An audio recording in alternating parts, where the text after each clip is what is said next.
Welcome to the Moms, Money and Life podcast. My name is Amy Muriungi. My name is Abigael Arunga.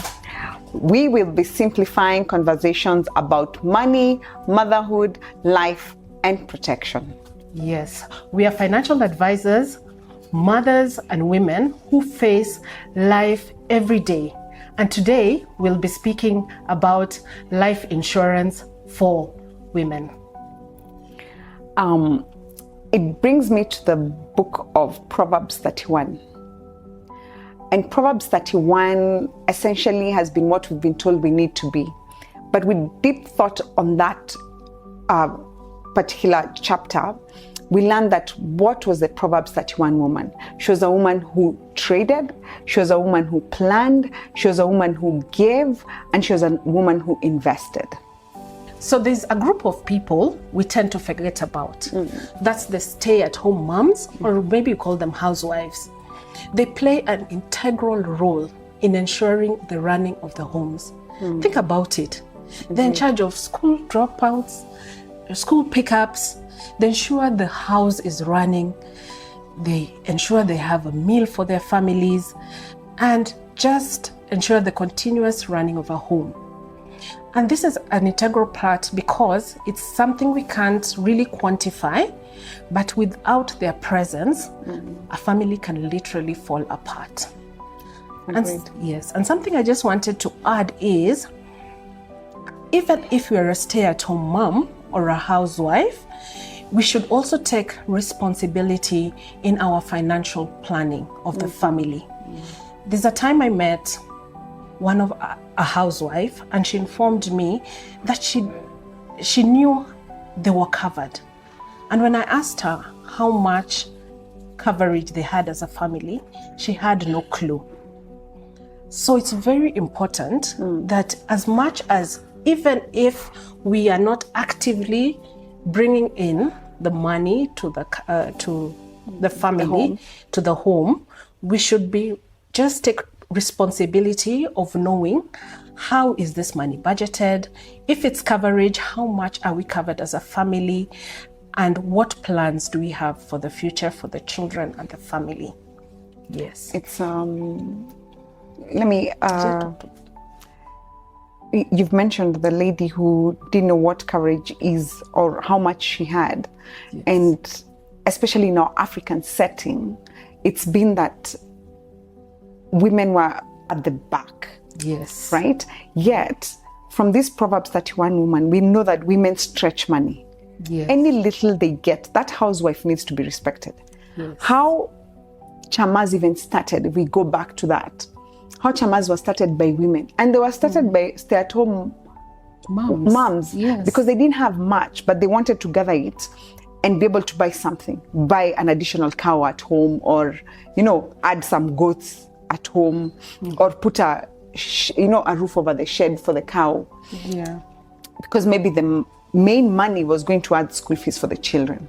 Yes. And so they started by putting, so you get this allowance. And from this allowance, these women were able to put just a bit, take off just a little and spread it. Make sure there's a meal on the table, make sure the children are fed, are clothed, make sure that there's money to go around in Chama A. Chama A maybe helps you with investments. Chama B helps you with household items. Yes. So there's something about a woman and how, if she's grounded correctly, she can be a good steward with money. Correct. It's something that's embodied in women, in mothers especially. It's something we can do very easily. Correct. So maybe I should ask Abigail, what made you get into life insurance? Like, how did you end up buying your first policy? What did it solve for you? Okay, I bought my first policy. I say maybe a bit too late, because too late is when you don't have it. I don't think it's too late. Yes. Maybe later.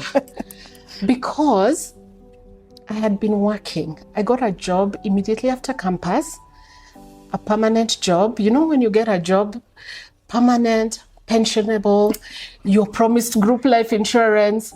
So there's a way you feel very secure. And I worked for 13 years. So I was very secure. Oh, if something happens, my family will be sorted, my company has group life. But what surprised me now when I look back, did I even know how much was the company's group life? I had no clue. So was it sufficient enough for my family? I didn't know.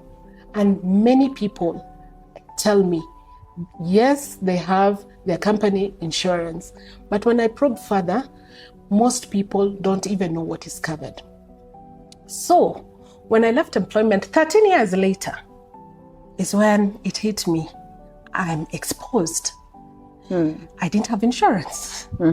So I had to purchase one when I'm 13 years older, in my almost 40s. And insurance, when you take when you're older, is much more expensive. So I had to pay double the premium I would have paid Exactly. back then. And in life insurance, you can take covers which you pay for 10 years and you're covered the rest of your life. That brings us to, my story though, Yes. is slightly different. So I worked for an international company, just like you worked for an international company. I know you are secure because you worked for an international company. Yes. So I worked for an international company and I was in back office. I like to think about myself as a paper pusher. Okay. So here are policies coming. They are in foreign currency. They are policies that are reading 6 figures or 7 figures. Dollars, pounds, euros. And I'm like, what in the world is this? Like, what is this? So I thought, this is how the other half lives. Not I thought, for sure this is how the other half lives. So the other half is taking care of their people. I'm like, wow. So when will I ever afford this? I'm looking at the salary I was getting at that point. I'm like, surely. And at that point, I joined this company when my daughter was 3 months old. So the shock of the reality of it at this point, I'm like, okay, so me, I don't have anything for my daughter. When will I afford it? Yeah. It took me a couple of years. By then now, I had learned the product and I could now speak directly to the providers of these covers. And then I discovered, no, the policies were not all expensive, but this company I was working for, their target audience, or their target client was high net worth. Okay. So those are the policies they sold, and they had a threshold that they were not going to go beyond because that's the caliber of client they wanted. But when I discovered from the providers that I could afford a policy at my level, nobody told me twice to take it. Okay. Abby, I signed those papers. My daughter was about 4. What drove me? What was my why? My why was, if anything happened to me, my daughter was literally going to end up with my mom. And where was my mom at that point? My mom was retiring. So I'm like, so she ends up with my mom. What's my mom going to afford her? Maybe my mom would end up taking her to the same primary school I went. I was like, no. So when I took it was to know that if anything happened to me, and mine was, that first policy is a traditional whole of life. It's literally a policy I will have to pay for whole of my life. Exactly how it sounds, like every year. So if I get to 98 and get dementia and forget to pay my premiums, then what? Right? Because it's purely protection, but it's a whole of life product. Fast forward to where we met. And maybe we can talk about who our provider is. Right? We met at, we work for the same company. We have partnerships with many companies, but this particular partnership is Prudential Life Assurance. And this is not a paid partnership. It is not paid. It's not a paid partnership. It's not a paid partnership, but we must give credit where it's due. Yes. So I left that company where I used to work a couple of years later. And then a client of mine asked for a particular product, and they wanted a product that was structured in Kenya shillings. And I'd been looking around. I had been to many insurance companies, and one person called me. I called her because I was like, are you telling me in the local market we don't have anything that can do this specifically like this? She told me, call Prudential, gave me a number to someone and said, call them. I think the product you want, they have. So I call this number and the product is sent to me, and I'm like,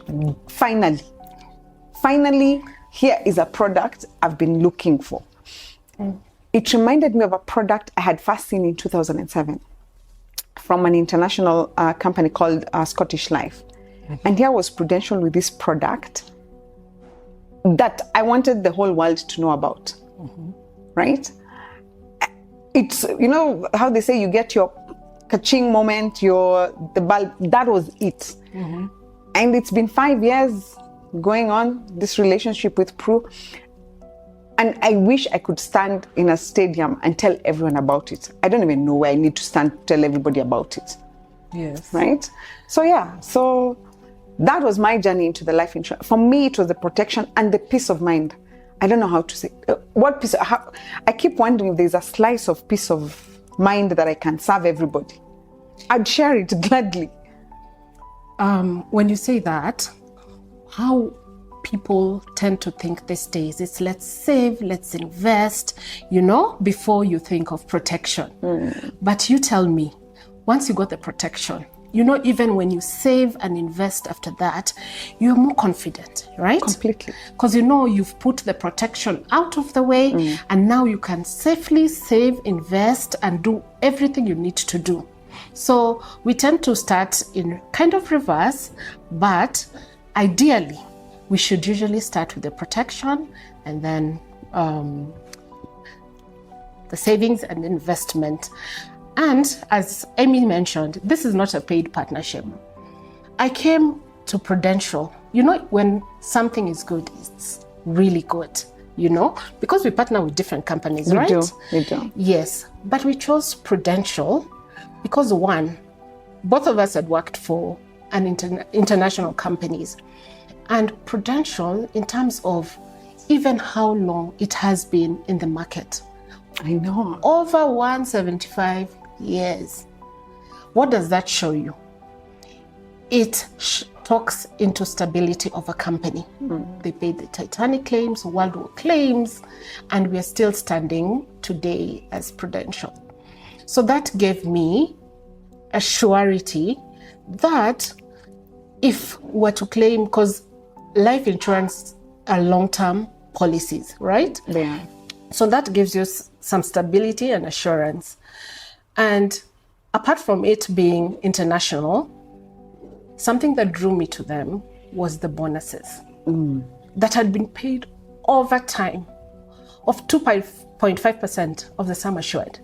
Nothing like that is offered in the market today. No. I think I remember the first policies of the first families I secured, I never even used to mention the bonus. So here I am, surprise, surprise. I knew it was there, I just never mentioned it. So surprise, surprise, when the first clients start texting, and myself included, we're getting messages that your policy has been credited with a 2.5 bonus of this much. I had clients saying, Amy, did Prudential just pay me $1 million shillings? I'm like, huh? I agree, I was like, really, that bonus really, it's real. It works. So to think of a product that will keep, you have this life insurance that you've secured your family, and not secured them only when you're gone. You've secured yourself as well. And I keep saying that life insurance is love insurance. In what way? We keep thinking about death. No, I feel, and I've said this to you before, that I think the worst catastrophe that can happen to anyone's life or anyone in a family is being incapacitated, and because you didn't have protection, and maybe all you did was prioritize their savings and the investments, you're now liquidating your assets. You're trying to liquidate your assets. You're trying to liquidate your special funds. You're trying to liquidate your whatever assets you may have, because life has changed. Because either breadwinner has become incapacitated from an illness, from an accident, that your life has been YOLO before. People know you for being YOLO, in the club, you're the one who buys the most expensive bottles, you wear the most expensive shoes, you drive the most expensive cars, right? And your kids are in probably very good schools, okay? International level schools, but without that protection. And it's something you must think about. Once I had this lady, be sent my way by someone. She was a referral. And she was like, you know what, Amy? Only after her husband became critically ill did she realize that they did not have protection, because they were fully focused on growing their investments. Mm-hmm. She's like, Amy, we were securing the bag, but that securing the bag was not enough, that they had to be on a GoFundMe. And she never in her lifetime ever expected that she would have a GoFundMe in her name, because they needed help. And the community gathered around at the beginning. You know, they had people coming into the home, they had people contributing, but the contribution only went so far. Yes. Right? And she says, eventually, like when the husband was home, the house emptied. And I mean emptied in terms of people were not coming in anymore. Now they were struggling. The only thing that saved them is that they had a good medical cover. Right? So they put every other penny in making sure that the insurance policy was paid for him, so that he continued with medical care, but everything else was suffering. Thankfully, her kids were at home. They had homeschooled the kids, but her time now was drawn from the business she was doing from home. Now she was fully focused on the husband. Even the school, now you need to get someone else to come and run these classes for you, and it's still difficult. Yeah. She says, Amy, I can't say nobody told me. They knew about it, but it was never a priority. All these stories they felt were what they think we sell every day. But I think from where we sit, we could write books. Yes. About scenarios we've seen. Yes, because people don't talk about the period when you're facing like the incapacitation in terms of critical illness. My mom had kidney failure for around 5 years. Yeah. You can imagine the cost that takes every week to go for dialysis.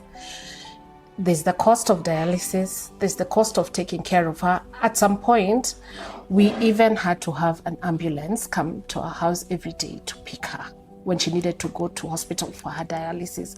That's an additional cost.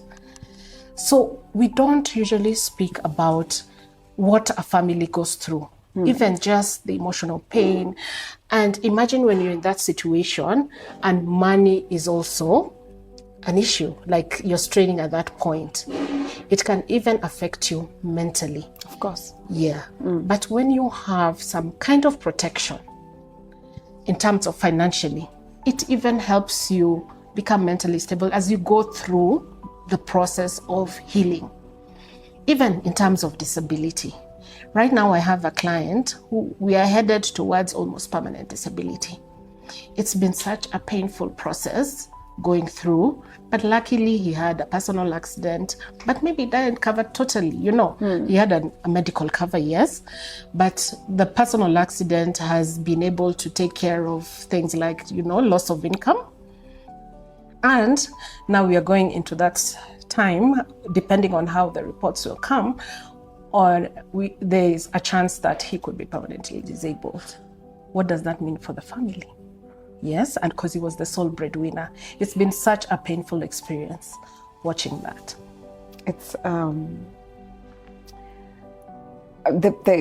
especially somebody who's become, when we say life insurance, the other thing we don't think about is the disability element of it. Correct.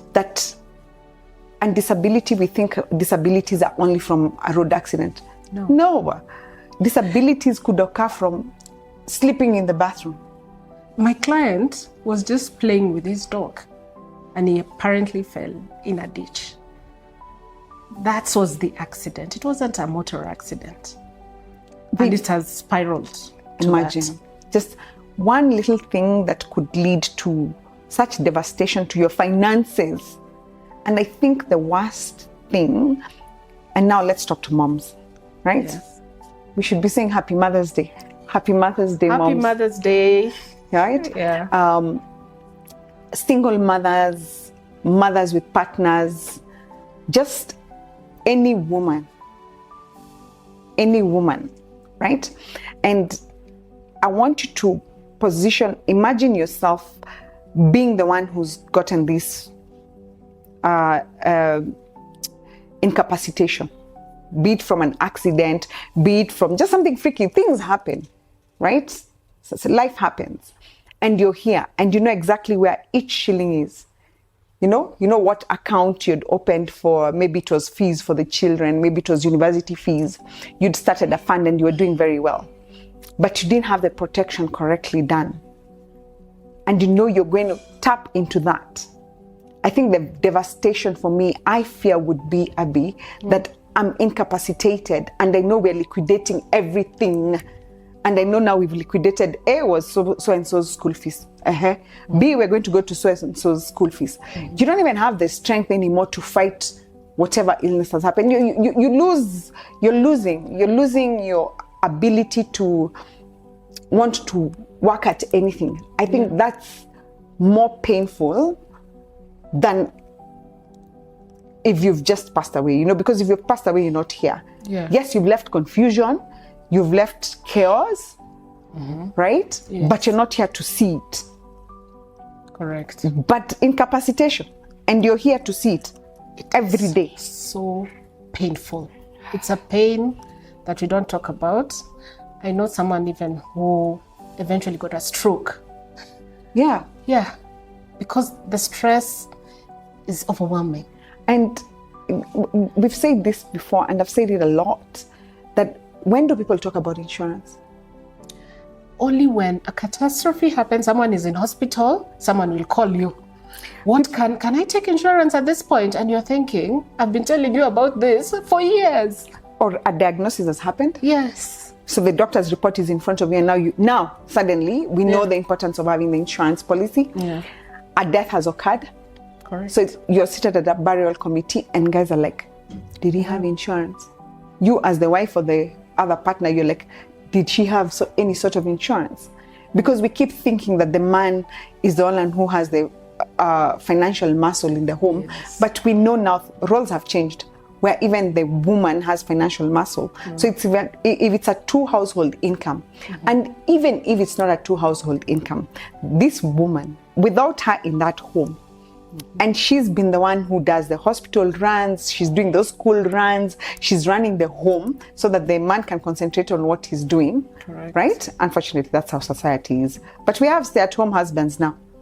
Even he's important. Even he's important because he's still doing the house runs. Yeah, because you won't manage your business if this guy is no longer there. Exactly. So, You won't manage it without him there. Or if he's incapacitated, then what? That means you're bringing help into the home. yes. That means if he's the one who used to do the school runs, you're finding a driver. Yeah. If your work is so demanding. That means if he's the one who's doing the meals, or she's the one, whoever it is who's the stay-at-home, let's be gender sensitive. We don't know who's running the home, but either way, as a couple, these are conversations you must have. Do you have proper protection? Get your husband, get your wife to sit down with you, have these conversations.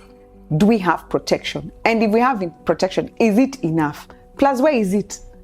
Exactly. What sort of protection do we have? Exactly. Because we have people who will say, me, I'm not getting sick, I'm on Jesus insurance, I'm on, or we'll sort it out at the point it happens. And we know a night in ICU, in any of the hospitals, for sure, you're to be admitted into a hospital without any insurance, you have to have that 250, 200K. How many, Abby, if you don't have the cash, how many people do you have to call before you get that 200, 250? Let's say 500. 500. You need it now. There's an emergency. You need to be admitted. Who are you calling? How many people must you call to raise that money if you don't have the money? How many people do you need to call to raise that money? How many are on your speed dial and are coming through for you? What asset, what money market do you have? What is it you're liquidating? How long will it take? Because an MMF to liquidate is 48 hours. Yes. And most people don't even have a fund they've put in case they don't have medical cover. There's no fund they've put in to take care of such costs. And life being life these days, people are stretched, people have things to do with money. There's no for catching feelings when someone cannot come through for you at that point. Or guys will come through for you, but to what level? extent? I have been in fundraising WhatsApp groups, okay? And there's a contribution. You've been told this is the target. But when you look at how much people are contributing, you're like, Jesus. And this person has children. And this person has, and for me, it's mind-boggling. I'm like, how then do you move on?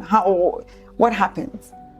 Yeah, so what's your take home for the mothers today? I think start early. All I can say is start early.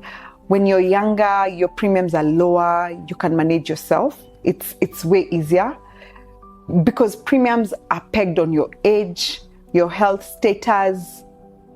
Now, imagine you wait until perimenopause is coming in. Okay? You're not in the 40s. The weight is not leaving you easily because BMI is going to be checked, right? All these things are going to be checked.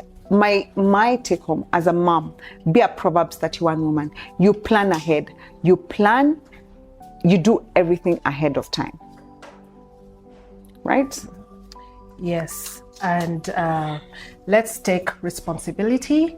And it doesn't matter whether you're a housewife, stay-at-home mom, working every day. Let us take responsibility of our finances actively and know how our family is protected, because protection is love. Awesome. Again, my name is Amy Muriungi. We look forward to seeing you on the next episode. My name is Abigail Arunga, and thank you for joining. And in the Mom, Money, and Life podcast. Podcast. Thank you. Ciao.